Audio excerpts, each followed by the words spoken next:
Salam alaikum wa rahmatullah wa barakatuh. Je suis Adil, je suis originaire du Maroc.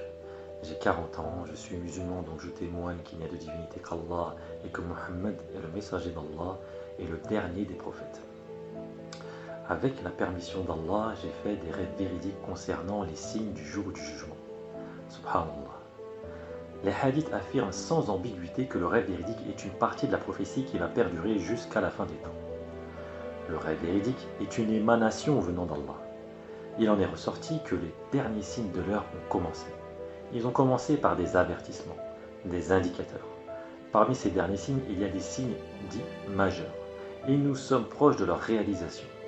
Ce constat est aussi l'avis de nombreux savants. Ceci étant, parmi les signes majeurs, il y a l'apparition d'un personnage qui donnera la suprématie à la religion et emplira la terre de justice. Cet homme, selon la prophétie, porte le même nom que le messager d'Allah, paix et bénédiction d'Allah soit sur lui. Puis le nom de son père est semblable à celui du père du messager d'Allah, paix et bénédiction d'Allah soit sur lui.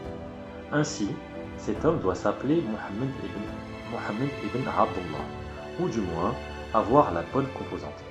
Cet homme doit être un descendant du messager d'Allah, paix et bénédiction d'Allah soit sur lui. Sa description rapportée dans les textes est qu'il a le front dégarni et le nez aquilin, un nez courbé en forme de bec d'aigle. Cet homme doit apparaître du côté de l'Orient, puis sera soutenu par des gens de l'Orient, des gens de l'Est. Enfin, Allah le parfera en une nuit, ce qui veut dire que son potentiel sera pleinement révélé qu'à partir de ce moment. Mais avant cela, il aura une existence somme toute commune. Cet homme est surnommé le Mahdi, le bien guidé, ou plutôt l'imam Mahdi. À notre époque, aujourd'hui, il y a une personne. Oui, il y a une personne. Une personne qui répond à la bonne dénomination tout en répondant aux critères de filiation établis par la prophétie.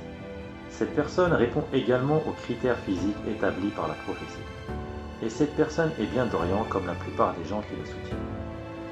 Depuis maintenant plusieurs années, cette personne partage ses rêves, des rêves divins qui viennent d'Allah. Cette personne a donc déjà une forte implication avec Allah. Dernière chose, cette personne ne se proclame pas être l'imam Mahdi, bien au contraire. Cependant, cette personne correspond aux critères de la prophétie. Cette personne s'appelle Mohammed Qasim ibn Abdul Karim, autrement dit Ibn Abdullah, vu que Al-Karim est un des 99 noms d'Allah. L'origine Quraïch de Mohammed Qasim ibn Abdul Karim est bien établie. Son portrait, plus exactement son front, son nez, ressemble fidèlement à la description que nous avons du Mahdi. Et enfin, Mohammed Qasim ibn Abdul Karim est originaire du Pakistan, un pays islamique d'Asie du Sud. Allah m'a éveillé sur la situation avant que je ne connaisse l'existence de Mohammed Qasim ibn Abdul Karim. Allah m'a donc guidé et m'a permis de reconnaître la vérité. Je crois en Mohammed Qasim, il est mon frère en Allah, ses rêves sont véridiques car ils viennent d'Allah. Tous les musulmans devraient croire aux rêves de Mohammed Qasim car ses rêves sont en totale conformité avec le Coran et la Sunna.